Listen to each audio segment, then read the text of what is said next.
Olá pessoal, tudo bem com vocês? Na aula de hoje nós vamos dar continuidade a esse conteúdo de acústica. Na aula passada a gente falou um pouquinho sobre os diferentes tipos de ondas. A gente viu que o som, a onda sonora, ele se enquadra como um tipo de onda com três classificações, que são ondas mecânicas, ou seja, que se propagam apenas no ar. A gente viu que são ondas longitudinais, ou seja, a movimentação e a forma como as ondas são emitidas são na mesma direção. A gente viu que as ondas sonoras também são ondas tridimensionais, ou seja, elas se propagam nas três dimensões. Ou seja, em um plano tridimensional, por exemplo, a minha voz ela está se propagando aqui nessa sala, né, aqui no meu quarto, e está indo para todas as direções. E a gente viu também as diferentes intensidades do som, que os sons eles podem ter alta intensidade, que são medidas em decibéis, como é o caso, por exemplo, de um avião a jato. Então, eles apresentam uma densidade aí na faixa de uns 150 decibéis. E a gente viu também que saiu uma intensidade alta, certo? Um som muito alto. E a gente viu que os sons baixos apresentam intensidade baixa, ou seja, um valor em decibéis baixo, como é o caso, por exemplo, de um sussurro. Então, a gente vai dar continuidade a essa aula, a essa parte do conteúdo, e discutir um pouquinho sobre alguns pontos que a gente não falou e aprofundar um pouquinho outros pontos. Então, a altura do som é a qualidade que permite diferenciar sons graves e sons agudos, e a altura de um som depende apenas, unicamente, da frequência. Então, como assim? Então, existe uma frequência, daqui a pouco a gente vai entender o que é a frequência. Existe uma frequência que está aí um pouquinho acima de 10 Hz e de 10.000, no qual a gente consegue ouvir. Então, a gente tem aqui essa escala, que é a escala da frequência no qual a gente consegue ouvir, no qual a audição humana ela está apta a conseguir ser interpretada pelo nosso cérebro. Só que existem outros tipos de frequência que a gente não consegue ouvir. Por exemplo, deixa eu ver aqui, onde eu coloquei. Os morcegos, por exemplo, vejam que a frequência que eles ouvem é bem diferente da gente. Inclusive, vocês sabem que os morcegos emitem alguns sons que são até uns sons bem finos que a gente meio consegue ouvir, mas meio que eles conseguem se comunicar através de alguns barulhos que são em frequências que a gente não está acostumado, que é o caso aqui, por exemplo, de ultrassom. Então, os morcegos eles conseguem ouvir esses barulhos que estão em frequências acima da frequência no qual nós conseguimos ouvir. Então, o que são as frequências? Então, para entender melhor, eu trouxe aqui dois pontos. O primeiro deles as ondas sonoras são produzidas por meio de vibrações, que transferem essas vibrações para o ar. Então, lembra que a gente viu que as ondas mecânicas, as ondas mecânicas e longitudinais, que são os tipos das ondas sonoras, elas acontecem porque a gente fala e a matéria que está aqui ao redor da nossa boca, por exemplo, ela faz com que a gente consiga ouvir esse som consiga, por exemplo, sair daqui para o meu microfone. Porque no qual a gente está falando, quando a gente está falando, a gente está causando vibrações, e o ar consegue vibrar e consegue emitir aí essas ondas sonoras e consegue passar para outros locais. Então, por exemplo, no espaço a gente não consegue ouvir porque não tem matéria. Consequentemente, as ondas não conseguem se propagar porque não tem como vibrar o que não existe, né? No caso, se não tem matéria, não tem o que vibrar. Então, deixa eu ler aqui de novo. Ondas são produzidas por meio de vibrações com transferência, ondas sonoras são produzidas por objetos em vibrações que transferem essas vibrações para o ar. Suponha que um objeto oscile, ou seja, vibre 300 vezes a cada segundo. Ele produzirá ondas sonoras nas quais o ar também vibrará 300 vezes por segundo. Então, minha voz, ela está, digamos que minhas cordas vocais estão vibrando 100 vezes por segundo. Então, quer dizer que o ar também vai estar vibrando 100 vezes por segundo, vai ser a mesma vibração que está acontecendo nas minhas cordas vocais. Então, por isso, a forma como eu estou falando é a mesma forma no qual a outra pessoa está ouvindo, porque a vibração acaba sendo a mesma. Então, o número de oscilações por segundo é chamado de frequência. Então, a unidade usada para expressar a frequência é a oscilação por segundo, denominada de Hertz, simbolizada por H Z. Assim, um corpo que oscila com frequência de 300 Hz emitirá um som na frequência de 300 Hz e estará vibrando 300 vezes por segundo. Então aqui eu trouxe, por exemplo, um fio em oscilação. Um fio que vibra 300 vezes por segundo produzirá um som com frequência de 300 vezes, ou melhor, com som de frequência de 300 Hz. Assim são produzidos os sons dos instrumentos de corda. Então veja que aí a gente tem uma corda que vibrou 300 vezes por segundo, consequentemente sua frequência de 300 Hz. Dando continuidade, eu trouxe aqui alguns equipamentos sonoros no qual para a gente entender como é que funciona esse processo de oscilação, fazendo com que o som ele emita. Então, por exemplo, ao afinar o violão, as cordas são tensionadas, ou seja, são esticadas, até que imitam exatamente o som de uma certa frequência. Quando isso acontece, dizemos que o instrumento está afinado.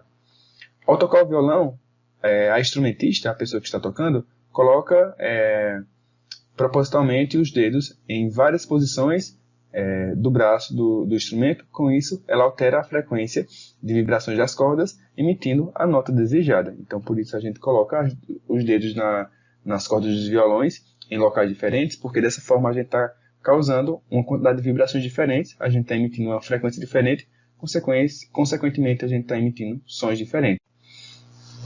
Nas flautas, o músico abre e fecha os buracos e com isso altera a composição da coluna de ar que vibra dentro do instrumento, emitindo diferentes notas. Então, quando eu abro e fecho diferentes locais de uma flauta, eu vou estar meio que... Qual é o termo que eu posso usar? Meio que manipulando as frequências do ar que está dentro desse instrumento. Então, a partir daí, a gente consegue mudar a frequência do instrumento, consequentemente mudar o som que esse instrumento vai emitir, porque a gente está diferenciando, a gente está mudando a frequência das ondas do ar que está dentro dessa flauta. Nos órgãos de igrejas, os sons são produzidos por colunas de ar em vibração. Cada um dos tubos que vemos nessa foto é construído com o comprimento adequado para emitir determinadas notas musicais. Os tubos mais compridos produzem sons mais baixos, ou seja, sons mais graves.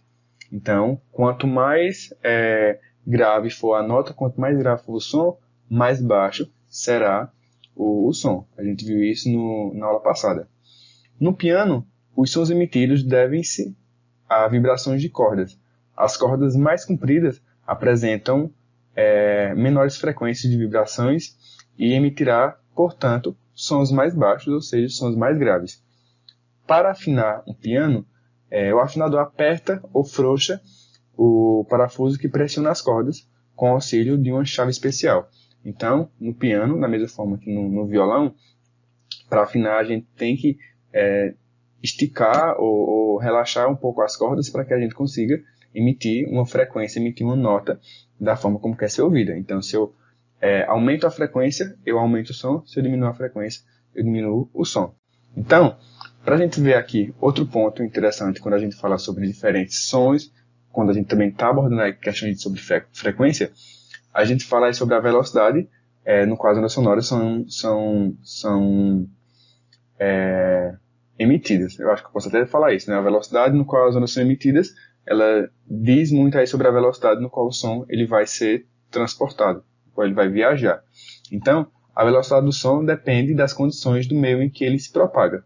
Então, o avião supersônico, por exemplo, ele possui velocidade maior do que o som no ar. Então, por isso que, por exemplo, eu não trouxe uma ilustração agora para vocês, mas quando um avião a jato ele passa perto da gente, a gente consegue ouvir um som e às vezes acontece um estrondo. O que acontece esse estrondo é quando o avião ele consegue quebrar a barreira do som, ou seja, ele acaba passando mais rápido do que o som. Então, vocês podem até perguntar, mas parece sem lógica, né? Um avião ser mais rápido que o som. O som ele não viaja tão rápido. Depois eu vou mostrar um experimento e também um exemplo bem comum que todo mundo conhece sobre isso. Então, diferente da luz, que a luz ela acontece, que ela viaja numa velocidade muito rápida, o som não viaja tão rápido assim. Então nessa ilustração que eu trouxe para vocês, falando sobre o raio O raio, quando ele cai em algum local, a gente vê ele quase que instantaneamente. Só que o som a gente vê muito depois. Então, por isso que quando a gente vê um raio, a gente espera um pouquinho e a gente ouve um barulho bem forte, né, que a gente chama de trovão. Então, isso porque a luz ela viaja em uma velocidade muito rápida. O som não. Então, por exemplo, eu trouxe aqui essa ilustração. Se um raio cair a 2 km de distância da gente, a gente vai conseguir ver ele quase que instantaneamente. Já o som, a gente só vai ouvir ele 6 segundos depois, aproximadamente, porque ele viaja a 1/3 de 1 km por segundo. Então, para você ter uma ideia, quando o raio cai, ele passa 3 segundos para percorrer 1 km, depois mais 3 segundos para percorrer outro quilômetro. Então, por isso que se ele cair a 2 km de distância, eu vou ver o raio quase que automaticamente. Já o som, eu vou ter que esperar 6 segundos para ele chegar. Então, veja que em uma proporção aqui, deixa eu colocar aqui, digamos que eu tenho o raio, e aqui eu tenho, ou melhor, a luz, e aqui eu tenho o som. Eles partem do mesmo lugar. Na hora que o raio cai, ele vai quase que instantaneamente para a nossa visão. Já o som não, ele vai mais lentamente, certo? Então, a luz ela viaja muito mais rápido que o som. Então, para vocês terem ideia, parece meio que sem sentido, né? Mas é o que acontece. Então, o som ele se propaga em matéria, como a gente já viu. As ondas mecânicas elas se propagam onde existe matéria. Então, não se propaga no vácuo, mas se propaga onde tem matéria. Mas, ele se propaga com diferentes velocidades dependendo do ambiente que ele está inserido. Ou seja, quanto mais sólido for o material, a gente tem uma proporção de material sólido com densidade, mas normalmente por ser mais sólido ele acaba ganhando, então a gente não comenta essa situação de densidade e de quanto mais sólido ele é. Mas, se você ver aqui, por exemplo, os materiais no qual no qual o som ele se propaga, e aqui a gente tem a velocidade no qual ele se propaga. Cadê? A velocidade propagada pelo som em metros por segundo a 20 graus Celsius. Eu coloquei aqui a 20 graus Celsius porque se aumentar a temperatura, eu posso ter uma variação aí dessa velocidade, tendo em vista que quando a gente modifica a temperatura, a gente modifica a densidade do material.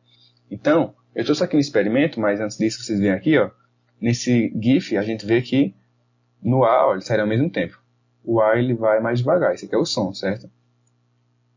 E no granito, veja só, ele foi quase que instantaneamente, ele foi muito rápido. Então, para vocês terem uma ideia, nesse experimento que eu trouxe para vocês, se você bater com um martelo em um ferro, no caso de uma ferrovia, né, que a gente tem um ferro meio que contínuo numa distância muito grande. Se você bater no ferro com o martelo, você vai conseguir ouvir mais rápido se você encostar o seu ouvido no trilho do trem, do que o barulho se for no ar. Então, se alguém bater um martelo no trilho e você tiver com o ouvido em outra extremidade do trilho, você vai ouvir muito rápido esse barulho. Mas quando você levantar, depois de muito tempo, você vai ouvir o som vindo pelo ar. Então, pelo ar, o som percorre mais devagar. Mas por materiais mais sólidos, ele percorre mais rápido. E eu trouxe outro ponto aqui, que é a questão do eco. Então, ó, quando as ondas sonoras que se propagam no ar encontram um anteparo, ou seja, uma parede ou alguma barreira, parte do som pode ser absorvida por esse anteparo e parte pode ser refletida. Então, por exemplo, em um ambiente quando não tem nenhum objeto, por exemplo, uma casa nova, você chega na casa, se você falar alto, você vai conseguir ouvir eco. O eco é porque, na hora que você está falando, a sua voz está batendo na parede e está voltando para você. Então, uma sala muito vazia, a sua voz, como ela consegue ser transportada de forma tridimensionalmente, ela vai bater nas paredes tudinho e vai voltar para você. Então, por isso que a gente consegue ouvir eco em locais vazios. Mas, por exemplo, em locais quando já tem os móveis, as ondas sonoras elas são absorvidas. Então, por exemplo, meu quarto agora está mobiliado. Eu tenho um guarda-roupa, cama, tenho minha mesa aqui. Então, a minha voz está sendo absorvida pelos materiais. Então, por isso que eu não ouço eco. Mas se eu tirar todos esses materiais daqui do meu quarto, ele vai começar a emitir eco, porque não tem um material para ser absorvido. essa onda sonora não tem como ser absorvida, então ela vai bater na parede e voltar para os meus ouvidos. Então é assim que a gente consegue ouvir os ecos. Então por isso numa caverna a gente ouve muito eco, porque a voz vai, bate nas paredes da caverna e volta para a gente, certo? Eu trouxe aqui um videozinho para vocês. Existe uma coisa chamada de efeito Doppler. Efeito Doppler é quando a gente consegue ter uma modificação no barulho que a gente ouve de acordo com a distância. Então, por exemplo, isso vocês já devem ter percebido no dia a dia de vocês, mas quando vocês verem uma ambulância, por exemplo, um carro de bombeiro, preste muita atenção. Quando ele está longe, você consegue ouvir de forma mais alta. Então é para a gente conseguir perceber. Então quando a ambulância está muito longe, a gente consegue ouvir ela de muito longe. Porque o efeito Doppler, ele cria uma maior frequência numa onda sonora, então ele deixa o barulho mais agudo. Então por isso que a gente consegue ouvir ela de longe e bem agudo. Quando ela vai chegando perto, parece que vai aumentando o barulho. Até que quando ela passa da gente, meio que parece que o som ele começa a diminuir muito rápido. Então, às vezes, ela está próxima da gente, mas a gente mal consegue ouvir ela direito. Porque o efeito Doppler ele faz o processo inverso. Quando a ambulância está muito longe, só que ela está vindo, a gente consegue ouvir bem alto. E quando ela vai embora, a gente começa a ouvir ela mais baixo, porque o efeito Doppler ele inverte a frequência. Então, quando a ambulância está vindo, a gente tem uma frequência muito alta, então por isso a gente consegue ouvir o barulho, porque quanto maior a frequência, maior o som. E quando ela está se distanciando, o efeito é o oposto, já que a sirene está no lado inverso, então a gente tem agora uma frequência muito baixa, consequentemente um som bem baixo. Então, novamente, se a ambulância vem de longe, você consegue ouvir bem alto. E quando ela passa por você, que ela vai embora, você começa a ouvir o barulho bem baixo, certo? Então, gente, espero que vocês tenham gostado dessa aula sobre acústica. E próxima aula a gente já inicia com conteúdo novo, certo? Então, tchau e até a próxima aula.